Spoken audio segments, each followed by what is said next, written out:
आपके पास क्वेश्चन है जिसमें आपको दे रहा है विच of the following will not show geometrical isomerism. इसमें से कौन ऐसा है जो ज्योमेट्रिकल आइसोमेरिज्म शो नहीं करता है। एक में नाइट्रोजन नाइट्रोजन डबल बॉन्ड के कॉरस्पॉन्डिंग क्वेश्चन है, एक में कार्बन कार्बन डबल बॉन्ड और साइक्लिक सिस्टम में भी कार्बन कार्बन डबल बॉन्ड के लॉन्ग है, एक में कार्बन डबल बॉन्ड नाइट्रोजन के लॉन्ग है, और एक आपका एलिगेंस लगातार डबल बॉन्ड है, इसके कॉरस्पॉन्डिंग क्वेश्चन पूछा गया है। चलिए कॉन्सेप्ट बनाते हैं। Which of the following will not show geometrical isomerism? तो क्वेश्चन आता है कि सर ज्योमेट्रिकल आइसोमर्स क्या होते हैं। तो geometrical isomers are the stereo isomers which arises due to restriction in rotation. अगर रेस्ट्रिक्शन इन रोटेशन के कॉरस्पॉन्डिंग स्पेस में ओरिएंटेशन में डिफरेंस आता है तो इस तरह के कंपाउंड को बोलते क्या है, ज्योमेट्रिकल आइसोमर्स है, और इस फिनोमिना को बोलते हैं ज्योमेट्रिकल आइसोमेरिज्म है।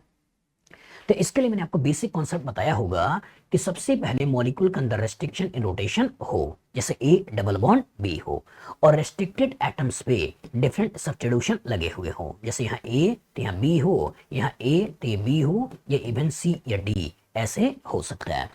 तो मॉलिक्यूल के अंदर रेस्ट्रिक्शन इन रोटेशन हो और रेस्ट्रिक्टेड एटम्स पे डिफरेंट सब्स्टिट्यूशन हो, तो ऐसे मॉलिक्यूल्स के अंदर ज्योमेट्रिकल आइसोमर्स होते हैं। तो नॉर्मल पिक्चर में आपके लेवल पे ये कौन कौन से हो सकते हैं, along carbon double bond carbon, जिसमें हम यहाँ पे दोनों को अलग कर दें, यहाँ पे दोनों को अलग कर दें, इवन चारों अलग कर दें तो जीआई हो जाता है। दूसरा जो केस है वो क्या हो सकता है, along carbon double bond nitrogen, जिसमें यहाँ हम अलग कर दें तो यहाँ पहले से ही कहीं ना कहीं ये अलग है, लोन पेयर बॉन्ड पेयर अलग है। तीसरा जो हो सकता है वो तीसरा हो सकता है along nitrogen double bond nitrogen, तो यहाँ पे ग्रुप, ये ग्रुप सेम या डिफरेंट कुछ भी हो सकता है। तो यहाँ पर लोन पेयर बॉन्ड पेयर अलग है, यहाँ भी लोन पेयर बॉन्ड पेयर अलग है, तो इसके लॉन्ग जीआई की बात कर लेंगे।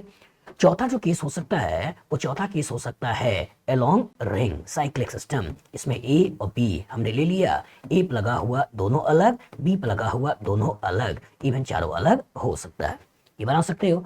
और पांचवा जो केस बनता है वो केस बनता है एलोंग साइक्लो अल्कीन, मतलब रिंग्स के अंदर डबल बॉन्ड है, इसमें केयरफुल रहना है, इसमें कार्बन का नंबर 8 8 से ज्यादा होना चाहिए, 8 8 से ज्यादा होगा तभी इसमें सिस और ट्रांस की बात करोगे, अदरवाइज मॉलिक्यूल सिस फॉर्म में ही एग्जिस्ट करता है, उसका ट्रांस होता ही नहीं है। ठीक है, चलिए एनालाइज करिए, अब यही आपको पहचानना है। तो अगर ए ऑप्शन में ध्यान से देखो तो यहाँ नाइट्रोजन नाइट्रोजन डबल बॉन्ड की बात कर रहा है, ए के पास अलग ये अलग, यहाँ भी बी के पास ये अलग, तो ये मॉलिक्यूल ज्योमेट्रिकल आइसोमेरिज्म को शो करेगा। अगर मैं बी को देखूं तो यहाँ पे हाइड्रोजन हाइड्रोजन सेम है तो इस डबल बॉन्ड के लॉन्ग जीआई नहीं होगा, यहाँ भी हाइड्रोजन हाइड्रोजन सेम है इसके लॉन्ग जीआई नहीं होगा। यहाँ पे देखो तो 8 मेंबर रिंग है तो इसके लॉन्ग हम जीआई सोच सकते हैं। इवन यहाँ पे देखो तो यहाँ H और ये विनाइल ग्रुप अलग, यहाँ H ये विनाइल ग्रुप अलग, तो हम साइक्लिक सिस्टम को पकड़ते हुए इस वाले फॉर्म को लेते हुए भी जीआई सोच सकते हैं और इस वाले फॉर्म को लेते हुए भी जीआई सोच सकते हैं, तो दैट मीन्स इसमें भी जीआई होगा।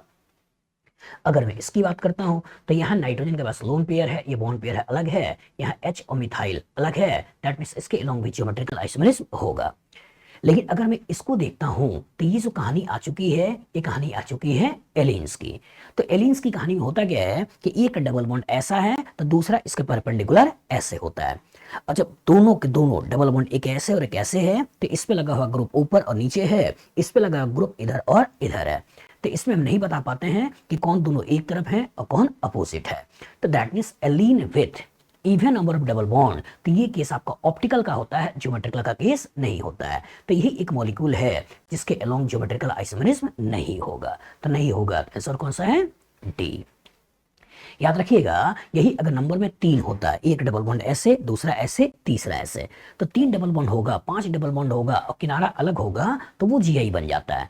लेकिन 2 डबल बॉन्ड होगा, 4 डबल बॉन्ड होगा, 6 डबल बॉन्ड होगा, मतलब इवन नंबर में डबल बॉन्ड होगा, किनारा अलग होगा तो ओआई का केस बनता है, जीआई का केस नहीं बनता है। पास में आगे तो डिटेल में आगे हम लोग देखेंगे जब special case of stereo isomerism के कैलकुलेशंस में, तो उसमें आपकी बात आएगी एलिन्स की, उसमें बात आएगी साइक्लो अल्काइलिडीन्स की, उसमें बात आएगी पॉलीफेनाइल्स की, ठीक है, उसमें बात आएगी स्पाइरेंस की। अभी इस लेवल पे दिमाग रखिएगा, एलीन आ जाए और इवन नंबर डबल बॉन्ड आ जाए तो वो केस ज्योमेट्रिकल आइसोमर का नहीं होता है, वो केस ऑप्टिकल आइसोमर का होता है। क्वेश्चन आएगा, लगा लोगे, गुड। आपके पास क्वेश्चन है विच of the following statement is true about the following compounds. आपके पास 3 कंपाउंड दिया हुआ है, पहला, दूसरा, तीसरा, और आपको पहला पूछ रहा है कि पहला एंड थर्ड आर आइडेंटिकल, दूसरा दे रहा है कि first and third are geometrical isomers, तीसरा दे रहा है कि first and third are structural isomers, और चौथा बोल रहा है second and third are geometrical isomers. चलिए एनालाइज करिए।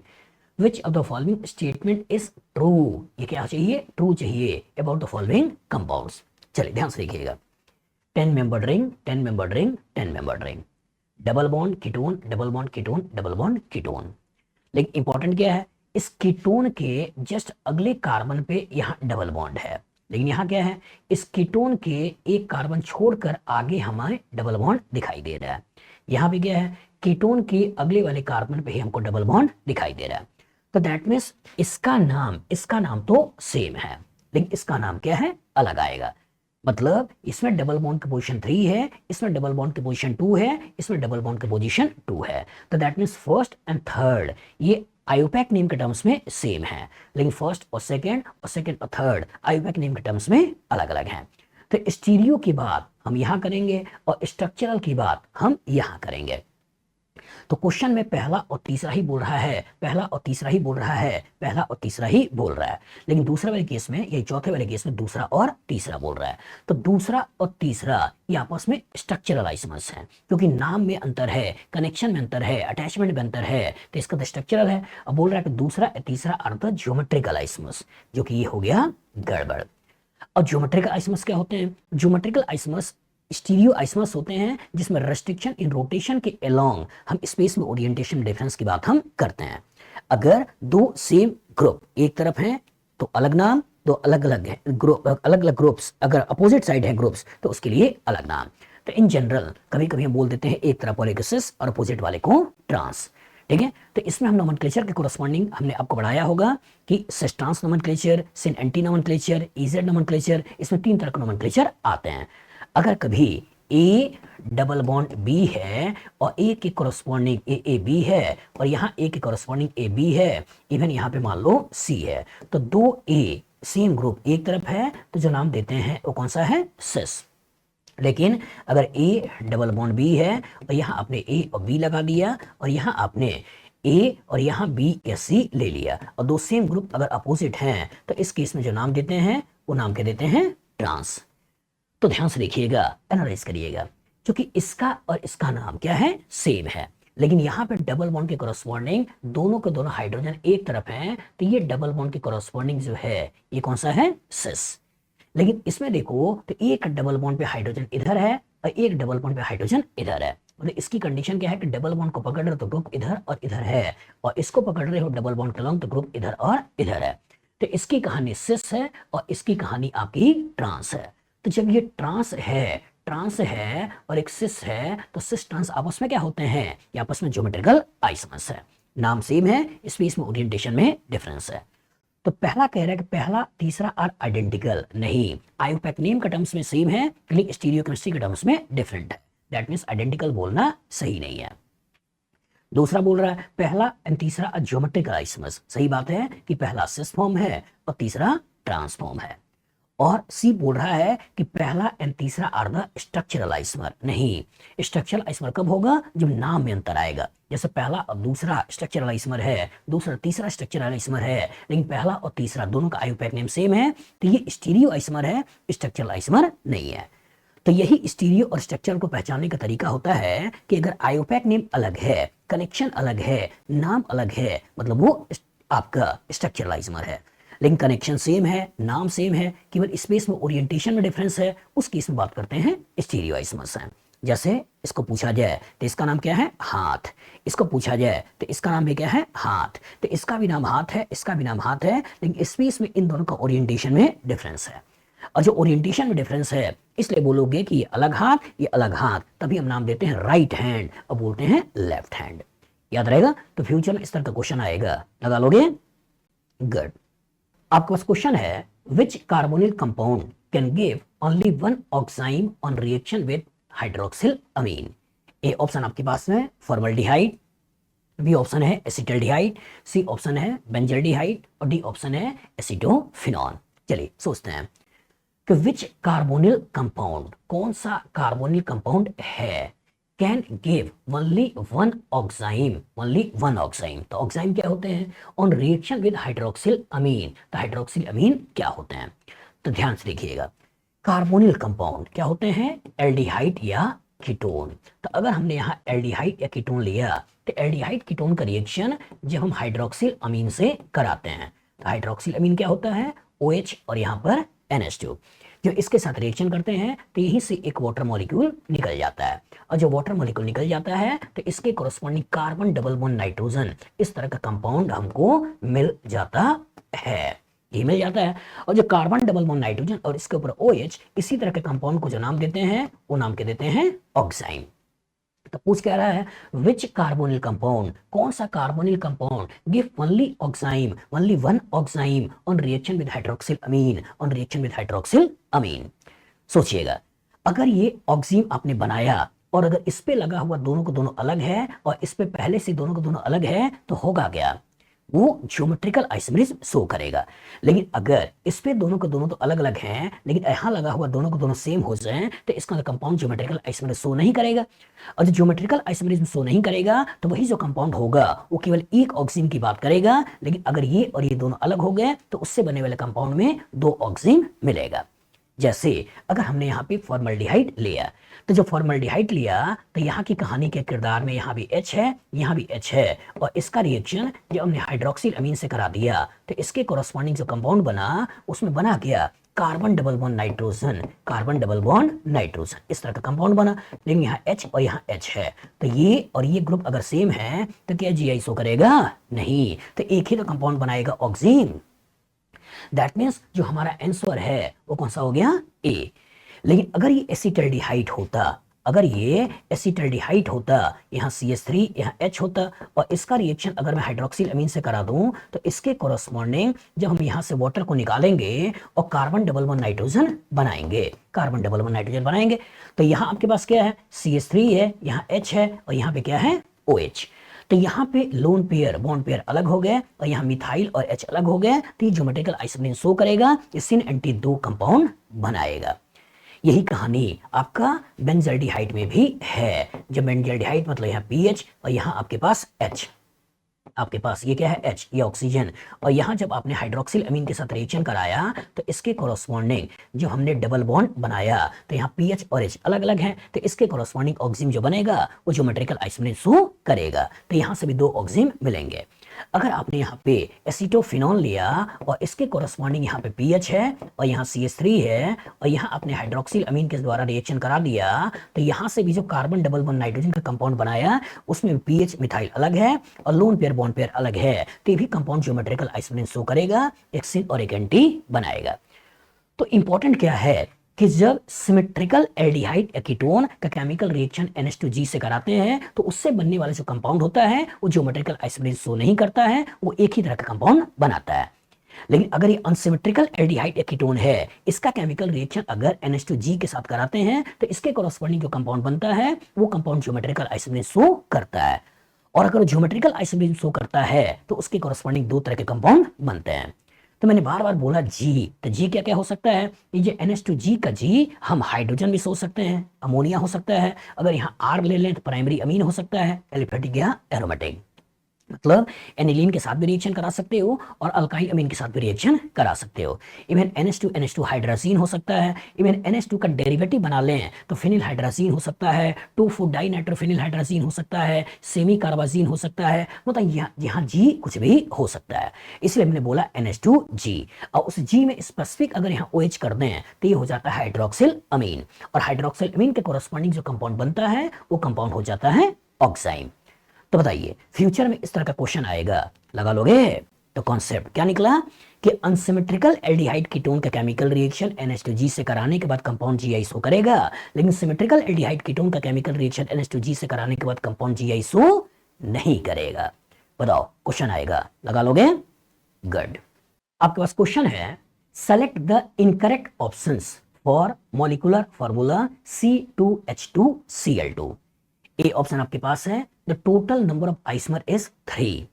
दूसरा ऑप्शन आपके पास है only 2 compounds are geometrical isomers. Option C आपके पास है all isomers have 5 sigma bond and 1 pi bond. और डी ऑप्शन आपके पास है इट हैज लीनियर शेप। चलिए एनालाइज करिए, सोचिएगा।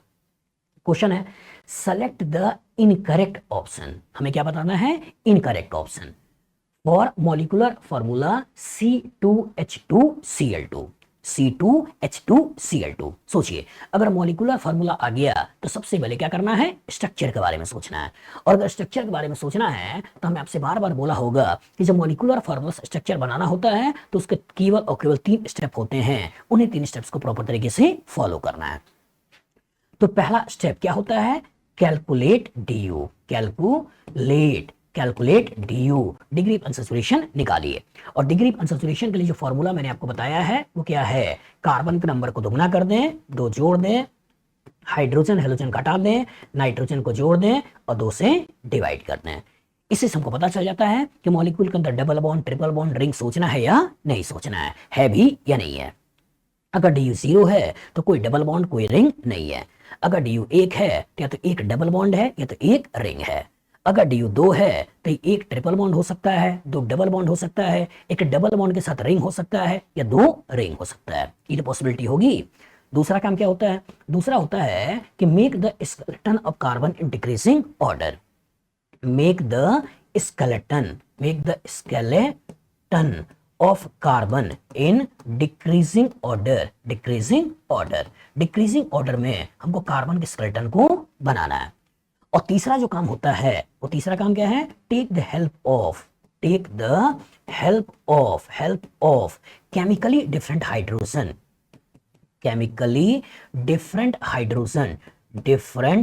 हाइड्रोजन या पोजीशन, और इसी के बेसिस पे कहीं ना कहीं हमको स्ट्रक्चर को बनाना होता है। तो सोचिए, अगर C2H2Cl2 है और हमें DU का फॉर्मूले के लिए क्या लिखा है? कार्बन का नंबर को दुगना करिए, 2 जोड़िए, हाइड्रोजन हेलोजन घटाइए, नाइट्रोजन जोड़िए, 2 से डिवाइड करिए। तो कार्बन का नंबर को दुगना करिए तो 2 दूना 4, 4 और 2 6, 6 माइनस 2 ये और 2 ये, 6 माइनस 4 चले गए आपके 6 माइनस 4 2 और 2/2, वैल्यू कितनी हो गई? 1। तो इसका मतलब इसमें डिग्री ऑफ अनसैचुरेशन हो गया है 1।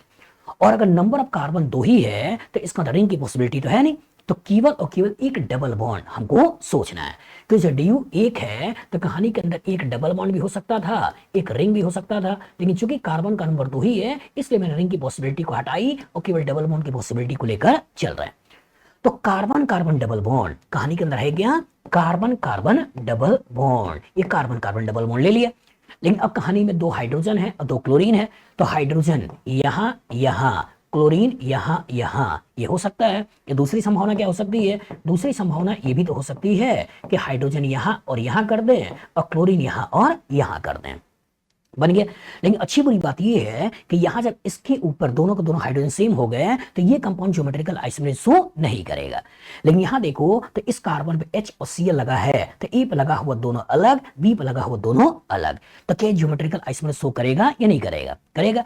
तो जब ये दोनों को दोनों Cl एक तरफ होंगे तो बात आएगी सिस की।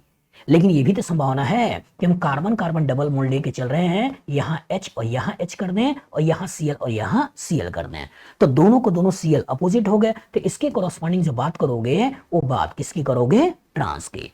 तो कहानी के अंदर का किरदार सिस भी हो सकता है और कहानी के अंदर का किरदार ट्रांस भी हो सकता है ना? सोचिएगा, हमने स्ट्रक्चर्स बना लिए, अब इन्हीं तीनों को लेकर कहीं ना कहीं क्वेश्चन बनाया गया है और पूछा गया है कि the total number of isomers is 3। सोचिए, एक स्ट्रक्चर ये हो गया, एक ये हो गया, एक ये हो गया, तो क्या 3 आइसोमर हो गए या नहीं हो गए? हो गए, दैट मींस ये सही है। दूसरा बोल रहा है only 2 compounds are geometrical isomers, सही बात है। इसका नाम अलग है, इनका नाम सेम है, और इनका नाम सेम है, इसी में स्पेस में ओरिएंटेशन में डिफरेंस है। रेस्ट्रिक्टेड एटम्स के अलोंग दोनों हाइड्रोजन एक तरफ और रेस्ट्रिक्टेड एटम्स के अलोंग दोनों हाइड्रोजन अपोजिट तरफ, मतलब यही दोनों आपस में ट्रांस है। वही बोल रहा है only 2 compounds are geometrical isomer, that means ये भी स्टेटमेंट क्या है? सही है। तीसरा बोल रहा है all isomers have 5 sigma 1 pi bond. गिनिए, यहां पे देखो 1 sigma, 2 sigma, 3 sigma, 4 sigma, 5 sigma, 1 pi. यहां भी 1 sigma, 2 sigma, 3 sigma, 4 sigma, 5 sigma, 1 pi. यहां भी 1 sigma, 2 sigma, 3 sigma, 4 sigma, 5 sigma, 1 pi. तो सभी के अंदर 5 सिग्मा है, 1 पाई है, दैट मींस ये भी सही है। लेकिन लास्ट बोल रहा है इट्स हैज लीनियर शेप। तो क्या ये लीनियर शेप है, प्लानर शेप है? ये प्लानर शेप है क्योंकि कार्बन का हाइब्रिडेशन sp2 है, एक प्लेन में होगा, एक लाइन में नहीं होगा। लाइन लाइन ऐसे नहीं होगा। जो ट्रिपल बॉन्ड वाली बात होती है तब लीनियर की बात करते हैं, डबल बॉन्ड वाली बात हो रही है, ये प्लेन में है, ये प्लानर शेप है, लीनियर शेप नहीं है। तो जो गलत है, इनकरेक्ट है, वो आंसर हमारा कौन सा हो गया? डी। बताओ, इस तरह का क्वेश्चन अगर फ्यूचर में आएगा लगा लोगे? गुड। आपके पास क्वेश्चन है जिसमें आपसे पूछ रहा है कि जेड आइसमर इज, आपके पास यहां पे 4 स्ट्रक्चर्स हैं और इन्हीं स्ट्रक्चर्स में आपको बताना है कि जेड आइसमर कौन सा है। चलिए एनालाइज करिए। जेड आइसमर, सोचिए ये जेड आइसमर की बात कहां करते हैं? ये किस तरह का नोमेनक्लेचर की बात हो रही है? ये नोमेनक्लेचर की बात हो रही है इजेड नोमेनक्लेचर। कुछ याद आया? तो इजेड नोमेनक्लेचर, इसकी कहानी किसके ऊपर बेस्ड है? इसकी कहानी बेस्ड है CIP रूल के ऊपर। CIP rule, Cahn Ingold Prelog rule. कितने रूल हैं आपके लेवल पे? 4 रूल हैं। इन्हीं 4 रूल से चीजों को डिसाइड करना है। क्या करना है? अगर कभी हमने रेस्ट्रिक्टेड एटम्स, ये A ये B है, ये A ये B है, इवन C या D है, इस पे लगा हुआ इन दोनों के प्रायोरिटीज डिसाइड करनी है और इस पे लगा हुआ इन दोनों के प्रायोरिटीज डिसाइड करनी है। 2 हाई प्रायोरिटी ग्रुप अगर एक तरफ होगा तो नाम क्या देते हैं? Z, और 2 हाई प्रायोरिटी ग्रुप अपोजिट होगा तो नाम क्या देते हैं? E। ये तो पकड़ना है। और प्रायोरिटीज कैसे डिसाइड होती है? ये प्रायोरिटीज डिसाइड होती है CIP रूल से। तो CIP रूल का पहला रूल क्या कहता है? रेस्ट्रिक्टेड एटम से डायरेक्टली अटैच एटम में जिसका एटॉमिक नंबर ज्यादा होता है उसकी प्रायोरिटी ज्यादा होती है। मतलब इधर जो डायरेक्टली अटैच एटम है उसका एटॉमिक नंबर देखिए, जिसका एटॉमिक नंबर ज्यादा उसकी प्रायोरिटी ज्यादा। उसी तरह इधर इधर जो लगा हुआ है उसमें एटॉमिक नंबर देखिए, जिसका एटॉमिक नंबर ज्यादा उसकी प्रायोरिटी ज्यादा। दूसरा क्या है? दूसरा ये है कि अगर कभी डायरेक्टली अटैच एटम सेम हो जाए तो उसके अगले वाले एटम का एटॉमिक नंबर देखना है, और अगला एटम भी सेम हो जाए तो उसके अगले एटम का एटॉमिक नंबर देखना है, और तब तक आगे बढ़ते चले जाना है जब तक एटॉमिक नंबर में डिफरेंस ना आ जाए। और जहां डिफरेंस आ जाए उसमें जिसका एटॉमिक नंबर ज्यादा उसकी प्रायोरिटी ज्यादा।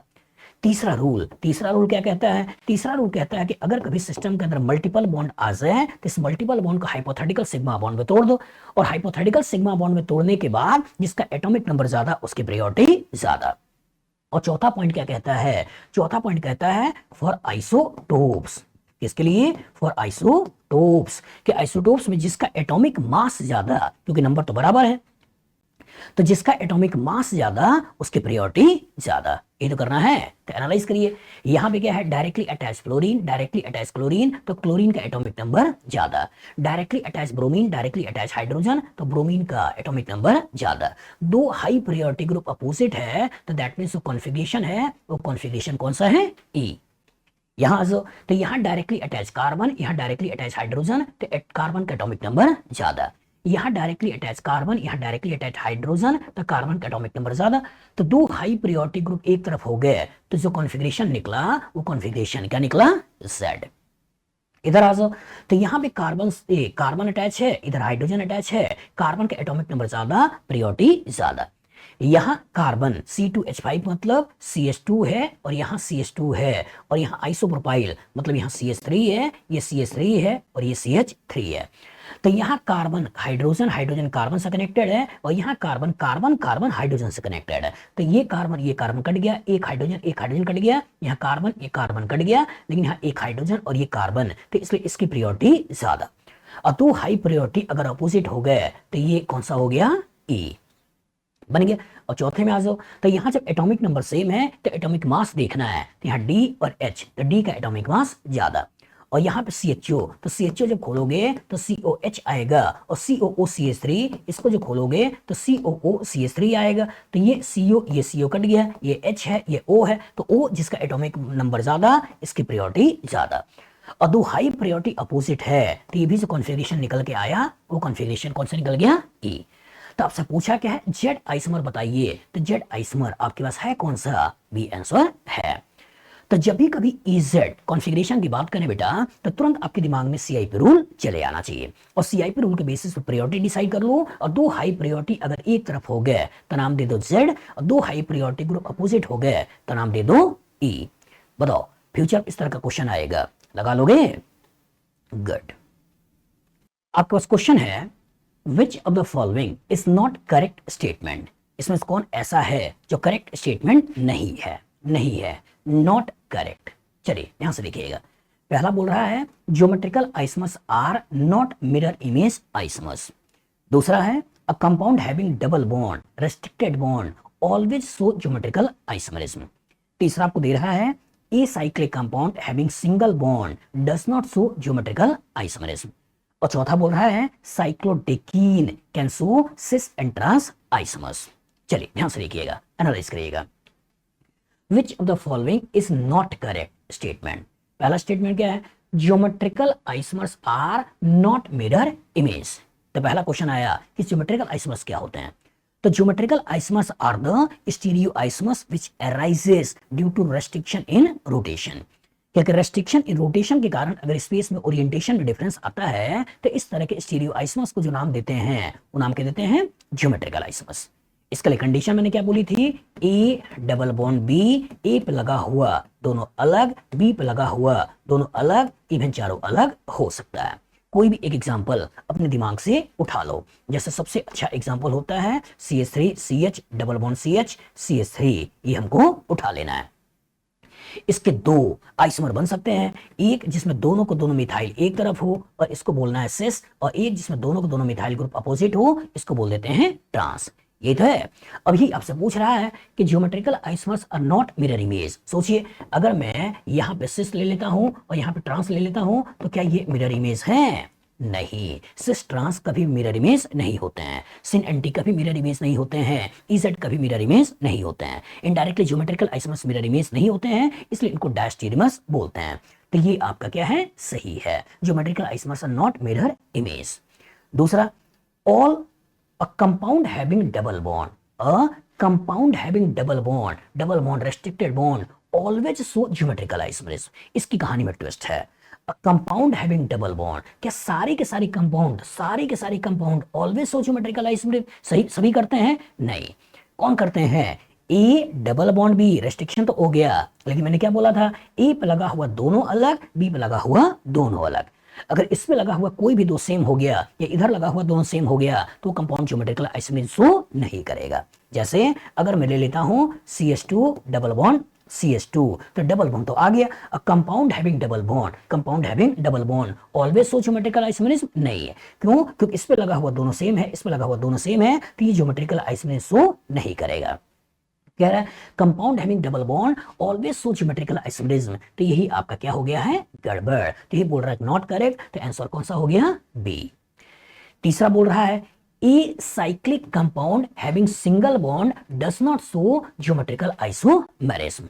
उसमें आगे ई साइक्लिक, मतलब सिस्टम में साइकिल नहीं होना चाहिए, सिस्टम में साइकिल नहीं होना चाहिए। वो कौन सा है? ए साइक्लिक कंपाउंड, मतलब सिंगल बॉन्डेड कंपाउंड। हम सिंगल बॉन्डेड कंपाउंड की बात हम कर रहे हैं कि इस cyclic compound having single bond does not show geometrical isomerism. कहानी क्या है? ठीक है। क्यों ठीक है? क्योंकि सिंगल बॉन्ड के अंदर फ्री रोटेशन पॉसिबल है और हमको ज्योमेट्रिकल आइसोमरिज्म की पहली कंडीशन है कि मॉलिक्यूल के अंदर रेस्ट्रिक्शन इन रोटेशन होना चाहिए। तो ज्योमेट्रिकल में रेस्ट्रिक्शन इन रोटेशन होना चाहिए और सिंगल बॉन्ड में फ्री रोटेशन पॉसिबल है, तो इसका दोनों को दोनों कंट्रोवर्टिव वर्ड है, तो इसका मतलब ये आपका सिंगल बॉन्ड के लॉन्ग ज्योमेट्रिकल की बात हम नहीं करेंगे। और लास्ट बोल रहा है cyclodecene can show cis and trans isomers. सही बात है। हमने क्या बोला था कि साइक्लिक सिस्टम में अगर डबल बॉन्ड के अलॉन्ग सोच रहे हो तो कार्बन का नंबर 8 या 8 से ज्यादा होना चाहिए, और साइक्लोडेकीन नंबर ऑफ कार्बन कितने हैं? 10।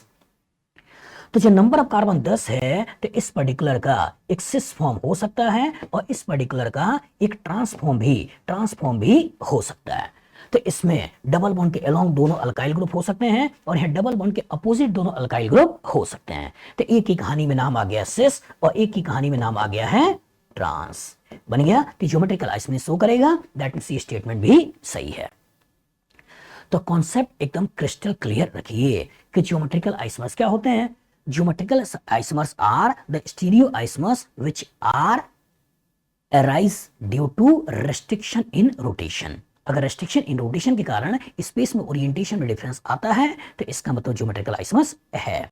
और जब भी कैसे कभी ऐसे स्टेटमेंट वाला क्वेश्चन आ जाए तो कोई एक एग्जांपल आपके दिमाग में जो आ रहा हो उसको पेपर पर लिख लीजिए और उसको लिखकर बना लीजिए और इसी को हर जगह पर अप्लाई कर लीजिए, इससे आपके आंसर निकल जाते हैं। बताइए फ्यूचर में इस तरह का क्वेश्चन आएगा, लगा लोगे? गुड। आपके पास क्वेश्चन है which is incorrect statement about geometrical isomerism. इसमें कौन ऐसा है जो कि इनकरेक्ट स्टेटमेंट है? इनकरेक्ट स्टेटमेंट है किसके लिए? About geometrical isomerism. पहला बोल रहा है geometrical isomers can be separated by fractional distillation.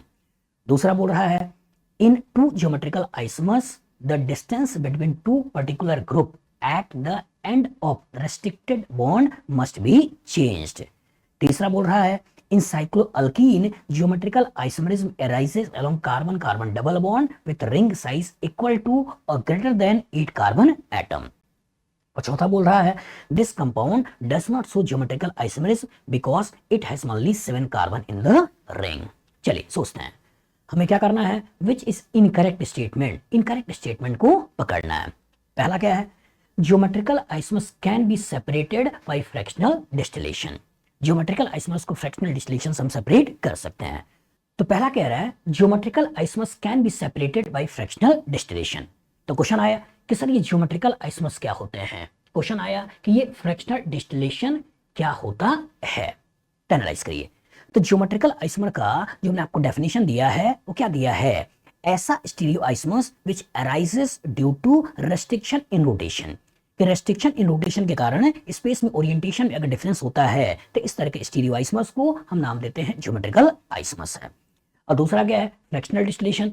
तो फ्रैक्शनल डिस्टिलेशन करते क्या है कि दो या दो से ज्यादा कंपाउंड जिनके बॉइलिंग पॉइंट में डिफरेंस होता है इसको गर्म करके अलग कर लेना, उस प्रोसेस को बोलते हैं फ्रैक्शनल डिस्टिलेशन है। तो अगर ज्योमेट्रिकल आइसोमर्स का मेल्टिंग पॉइंट बॉइलिंग पॉइंट अलग होगा तो फ्रैक्शनल डिस्टिलेशन से अलग हो जाएंगे, लेकिन अगर उसका मेल्टिंग पॉइंट बॉइलिंग पॉइंट अलग सेम होगा तो फ्रैक्शनल डिस्टिलेशन से अलग नहीं होंगे। तो ज्योमेट्रिकल आइसोमर्स कोई भी एग्जांपल अपने दिमाग से निकाल दो। जैसे हमको मालूम है कि CH3 CH CH CH3 इसके अंदर ज्योमेट्रिकल आइसोमर होगा तो एक कौन सा बनेगा? एक बनेगा सिस, हम सोच लेते हैं। एक कौन सा बनेगा? ट्रांस, हम सोच लेते हैं। सोचिए क्या इसका डाइपोल मोमेंट सेम होगा? नहीं। क्यों? क्योंकि ये मिथाइल इधर ये मिथाइल इधर इलेक्ट्रॉन देता है, ये मिथाइल इधर ये मिथाइल इधर इलेक्ट्रॉन देता है। तो दैट मींस यहाँ पर एंगल का इन्वॉल्वमेंट है तो कहीं ना कहीं डाइपोल मोमेंट ज्यादा होगा, इसमें कैंसिलेशन है तो इसका डाइपोल मोमेंट कम होगा। तो दैट मींस इसका बॉइलिंग पॉइंट मेल्टिंग पॉइंट अलग होगा, इसका बॉइलिंग पॉइंट मेल्टिंग पॉइंट अलग होगा। दैट मींस अगर बॉइलिंग पॉइंट अलग अलग है तो फ्रैक्शनल डिस्टिलेशन से हम अलग कर सकते हैं। तो पहला कह रहा है geometrical isomers can be separated by fractional distillation, ये स्टेटमेंट सही है। दूसरा इन टू ज्योमेट्रिकल आइसोमर्स, मान लो इसी को मैं ले लेता हूं, in two geometrical isomers the distance between two particular groups at the each end of the restricted bond must be changed. सही है। अगर मान लो इनके बीच के डिस्टेंस की बात करें और इनके बीच के डिस्टेंस की बात करें तो क्या दोनों का डिस्टेंस बराबर है? नहीं, ये डिस्टेंस कम होगा, ये डिस्टेंस ज्यादा होगा। तो वही तो बोल रहा है कि इन टू ज्योमेट्रिकल आइसोमर्स एक ये the distance between two particular groups, the distance between two particular groups at each and, each and, इस एंड पे ये, इस एंड पे ये, each end of the restricted bond must be changed। तो ये अलग, दैट मींस स्टेटमेंट भी सही है। तीसरा बोल रहा है in cycloalkene geometrical isomers exist across carbon carbon double bond with ring size equal to और ग्रेटर देन 8 कार्बन एटम, ये स्टेटमेंट भी सही है। हमको मालूम है 8 कार्बन से कम अगर कभी रिंग के अंदर डबल बॉन्ड रखते हैं तो 8 कार्बन से कम वाले में हमेशा सिस की बात ही करेंगे, कभी उसका अपोजिट ट्रांस वाला फॉर्म नहीं आता है। लेकिन जो ही हमने रिंग्स के साइज में कार्बन का नंबर 8 या 8 से ज्यादा कर दिया तो इसके अलोंग सिस और ट्रांस दोनों पॉसिबिलिटी हो जाती है। जो सिस की बात करोगे तो सिस वाली कहानी कुछ ऐसी बन जाएगी और ट्रांस की बात करोगे तो 4 5 6 7 8 ये कुछ ऐसी बन जाती है। तो 8 या 8 से ज्यादा होगा तो इसका सिस और ट्रांस दोनों पॉसिबल है, लेकिन अगर 8 से कम होगा तो हमेशा सिस के रूप में होगा, ट्रांस के रूप में नहीं होगा। दैट मींस सी स्टेटमेंट भी सही है। लास्ट बोल रहा है this compound does not show geometrical isomerism because it has only 7 carbon in the ring. तो रिंग के कॉरस्पॉन्डिंग सोचो तो सही बात है कि इसके अंदर 7 ही कार्बन है, जो 7 ही कार्बन है तो इससे डबल बॉन्ड के लॉन्ग ही नहीं होगा। लेकिन आपने साइक्लो अल्केन के अलोंग भी तो पढ़ा है कि साइक्लो अल्केन में अगर कभी ए पे लगा हुआ दोनों अलग और बी पे लगा हुआ दोनों अलग हो गया तो इसके अलोंग जीआई की बात हम कर लेंगे। दोनों को दोनों सीएल को एक तरफ करते हुए सिस, एक सीएल को इधर करते हुए ट्रांस, तो ये ज्योमेट्रिकल आइसोमरिज्म शो करेगा। क्योंकि बोल क्या रहा है, does not show geometrical isomerism, that means यही स्टेटमेंट हमारा क्या है, गड़बड़ है और इनडायरेक्टली ही हमारा आंसर है। तो क्वेश्चन आया कि सर ज्योमेट्रिकल आइसोमरिज्म कहां कहां होते हैं। तो हमारे लेवल पे ज्योमेट्रिकल आइसोमरिज्म की पहली कंडीशन मैंने क्या बताई थी, कार्बन कार्बन डबल बॉन्ड इसके अलोंग सोचना है। दूसरा कार्बन डबल बॉन्ड नाइट्रोजन इसके अलोंग सोचना है। तीसरा नाइट्रोजन डबल बॉन्ड नाइट्रोजन हमको इसके अलोंग सोचना है। चौथा साइक्लो अल्कीन इसके अलोंग हमको सोचना है। और पांचवा साइक्लो अल्कीन जहां कार्बन का नंबर 8 या 8 से ज्यादा हो, इसके अलोंग सोचना है।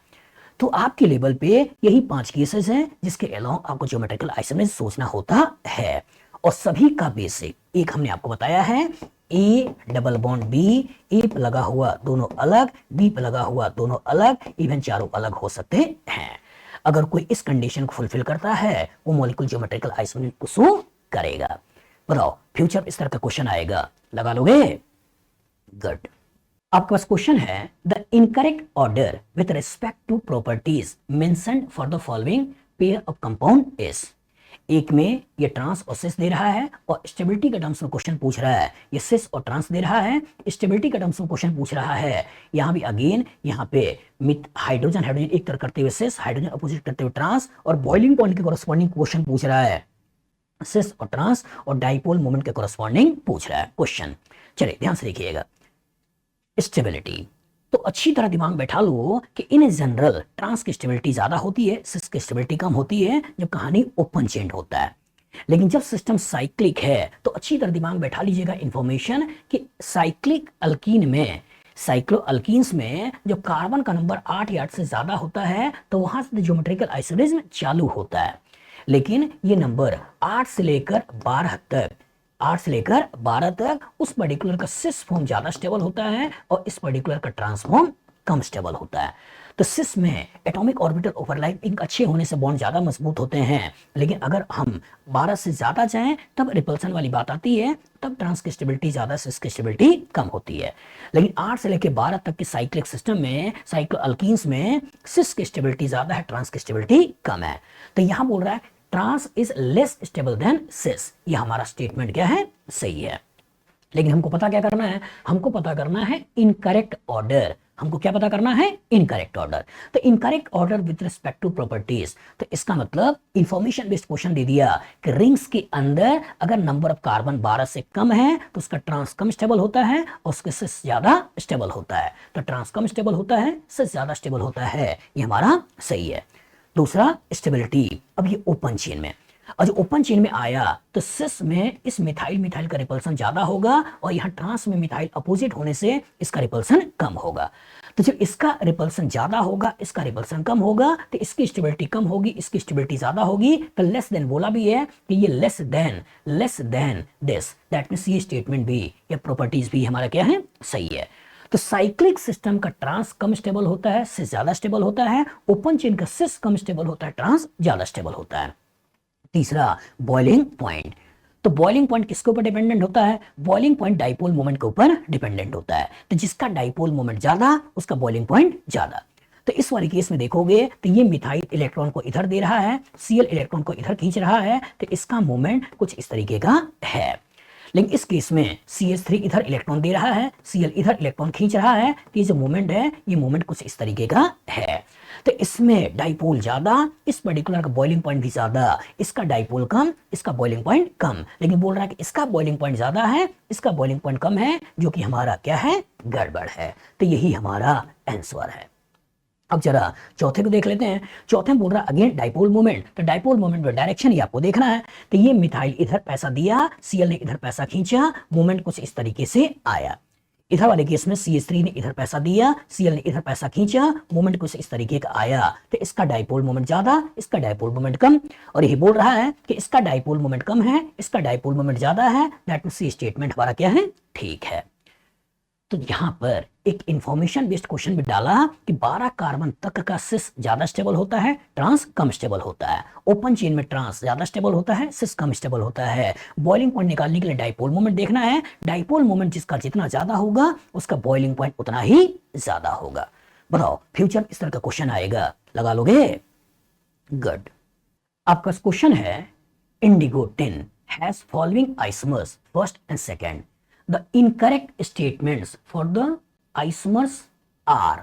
यहां पे दो स्ट्रक्चर इन्होंने दे दिया है और इसी के बेसिस पे आपसे पूछ लिया है कि द इनकरेक्ट स्टेटमेंट, इनमें से कौन सा स्टेटमेंट गड़बड़ है। चलिए सोचिए, पहला पहला एंड दूसरा आर डायास्टीरियमस, दूसरा पहला एंड दूसरा आर कॉन्स्टिट्यूशनल आइसोमर्स, तीसरा दूसरा इज मोर स्टेबल देन पहला due to intramolecular hydrogen bonding, और चौथा पहला is more polar than second. चलिए सोचिएगा, दे रखे हैं indigo tin has following isomers first and second, दो आइसोमर इन्होंने दे दिया है उस कंपाउंड का, और पूछा गया है इनकरेक्ट स्टेटमेंट। चलिए ध्यान से देखिएगा, पहले तो नाम सोच लो, double bond CONH benzene, CONH benzene, CONH benzene, इधर भी CONH बेंजीन, अटैचमेंट सेम है।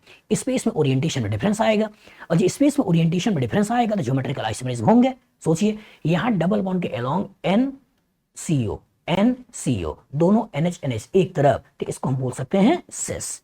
और यहां देखो, यहां NH इधर NH, ये CO इधर CO, तो दोनों NH अपोजिट है। ये जो कहानी है, ये कहानी कौन सी है? ट्रांस। तो क्या सिस और ट्रांस कभी भी एक दूसरे के मिरर इमेज हो सकते हैं? नहीं। जैसे एक सिंपल सा एग्जांपल ले लें, सिस और एक सिंपल सा एग्जांपल ट्रांस, तो क्या ये कभी एक दूसरे के मिरर इमेज होंगे? नहीं। इसलिए क्या बोलते हैं? All geometrical isomers are diastereomers. तो इस डायस्टेरियमस का डेफिनेशन क्या होता है? डायस्टेरियमस का डेफिनेशन होता है those stereoisomers which are non-mirror image of one another। तो those stereoisomers which are non-mirror image, ये दोनों आपस में mirror image नहीं है, तो those stereoisomers which are non-mirror image of one another are called as diastereomers। तो ये आपस में diastereomers है, ये दोनों भी आपस में diastereomers है। दैट मींस ये स्टेटमेंट सही है। दूसरा बोल रहा है कि कॉन्स्टिट्यूशनल आइसोमर्स, तो कॉन्स्टिट्यूशनल आइसोमर्स क्या होते हैं? Constitutional isomers are the structural isomers. तो जब दोनों का नाम सेम है, स्पेस में ओरिएंटेशन में अंतर है, तो दैट मींस स्ट्रक्चरल आइसोमर नहीं है। स्ट्रक्चरल आइसोमर में क्या होता है कि स्ट्रक्चर में अंतर होता है, कनेक्शन में अंतर होता है, नाम में अंतर होता है, तब हम बात स्ट्रक्चरल आइसोमर की करते हैं। लेकिन यहाँ कनेक्शन सेम है, नाम सेम है, स्पेस में ओरिएंटेशन में अंतर है, कि स्टीरियो आइसोमर का केस है, जियोमेट्रिकल आइसोमर का केस है, स्ट्रक्चरल आइसोमर का केस नहीं है। तो स्ट्रक्चरल आइसोमर का ही एक नाम है बेटा, कॉन्स्टिट्यूशनल आइसोमर है। यही हमारा गड़बड़ है और यही हमारा आंसर भी है। तीसरा बोल रहा है कि second is more stable than first due to intramolecular hydrogen bonding. सही बात है। ध्यान से देखो, यहां पर हाइड्रोजन बॉन्डिंग की बात हो रही है, यहां हाइड्रोजन बॉन्डिंग की बात हो रही है। तो हाइड्रोजन बॉन्डिंग क्या होता है कि दो इलेक्ट्रोनेगेटिव एटम के बीच में अगर कभी हाइड्रोजन फंस जाए तो इसका इलेक्ट्रोनेगेटिविटी की वजह से ये इधर इलेक्ट्रॉन खींचता है, यहाँ पार्शियल पॉजिटिव होता है और यहाँ पार्शियल नेगेटिव है। तो पार्शियल नेगेटिव के बीच में पार्शियल पॉजिटिव फंस गया, तो ये चाहता कि इसके इलेक्ट्रॉन को हम खींच लें, ये चाहता कि इसके इलेक्ट्रॉन को हम खींच लें। इन्हीं के बीच में electrostatic force of attraction create होता है और उसी इलेक्ट्रोस्टैटिक फोर्स ऑफ अट्रैक्शन को हम जो नाम देते हैं वो नाम के देते हैं हाइड्रोजन बॉन्डिंग है। तो हाइड्रोजन बॉन्डिंग मॉलिक्यूल को स्टेबल करता है। तो यहाँ दो हाइड्रोजन बॉन्डिंग मॉलिक्यूल के अंदर ही अंदर hydrogen bonding, intramolecular hydrogen bonding molecule की स्टेबिलिटी बढ़ा देगा। लेकिन यहाँ देखो, इधर से कोई भी हाइड्रोजन की बात नहीं हो रही है, इंट्रामोलिकुलर हाइड्रोजन बॉन्डिंग की बात नहीं हो रही है, तो इसलिए इसकी स्टेबिलिटी ज्यादा है, उसकी स्टेबिलिटी कम है। वही बोल भी रहा है कि second is more stable than first due to intramolecular hydrogen bonding. That means ये सही है। चौथा बोल रहा है first is more polar than second. सोचिए, पोल देखना है, तो पोल देखना तो कैसे देखोगे? ये CO इधर खींच रहा है, ये CO इधर खींच रहा है, तो इसका मतलब यहाँ पे एंगल का इन्वॉल्वमेंट की बात हम कर रहे हैं। लेकिन यहाँ क्या है, ये CO इधर खींच रहा है, ये CO इधर खींच रहा है, तो यहाँ हम कैंसिलेशन की बात हम कर रहे हैं। तो जो कैंसिलेशन की बात कर रहे हैं तो इसका डाइपोल 0, लेकिन इसमें हम एंगल के इन्वॉल्वमेंट की बात कर रहे हैं तो इसका डाइपोल ज्यादा। तो ये बोल भी रहा है first is more polar than second. ये स्टेटमेंट हमारा क्या है? सही है। तो कितना अच्छा क्वेश्चन है, एक बड़ा सा स्ट्रक्चर देते हुए और छुपा हुआ डायस्टेरियमर टर्म यूज कर दिया कि all geometrical isomers are diastereomer. छुपा हुआ कॉन्स्टिट्यूशनल टर्म्स यूज कर दिया कि all structural isomers are constitutional isomers. Stability की बात कर लिया, इंट्रामोलिकुलर हाइड्रोजन बॉन्डिंग वाला टर्म को यूज करके, पोलैरिटी की बात कर लिया, पोल को दिखाकर। बताइए फ्यूचर में इस तरह का क्वेश्चन आएगा, लगा लोगे? गुड। आपके पास क्वेश्चन है which will not show geometrical isomerism. इनमें से कौन सा ऐसा है जो ज्योमेट्रिकल आइसोमेरिज्म को शो नहीं करेगा? Not show geometrical isomerism. तो क्वेश्चन आया कि सर ज्योमेट्रिकल आइसोमर्स क्या होते हैं? तो geometrical isomers are the stereo isomers which arises due to restriction in rotation. कि रेस्ट्रिक्शन इन रोटेशन के कारण स्पेस में ओरिएंटेशन में जो डिफरेंस आता है, तो उसी आइसोमर्स को हम बात करते हैं ज्योमेट्रिकल आइसोमर्स हैं। इसके लिए कंडीशन क्या है? इसके लिए कंडीशन है मॉलिक्यूल के अंदर रेस्ट्रिक्शन इन रोटेशन होना चाहिए और रेस्ट्रिक्टेड एटम्स पर डिफरेंट सब्स्टिट्यूशन होने चाहिए।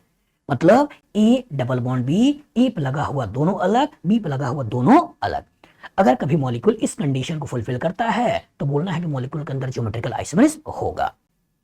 जनरल पिक्चर कहां कहां होगा? तो उसके लिए हमने आपको पढ़ाया होगा कि अगर ये कार्बन कार्बन डबल बॉन्ड है, अगर ये पहला कार्बन कार्बन डबल बॉन्ड है और इस पे लगा हुआ दोनों अलग, इस पे लगा हुआ दोनों अलग, तो जीआई की बात हम कर लेंगे।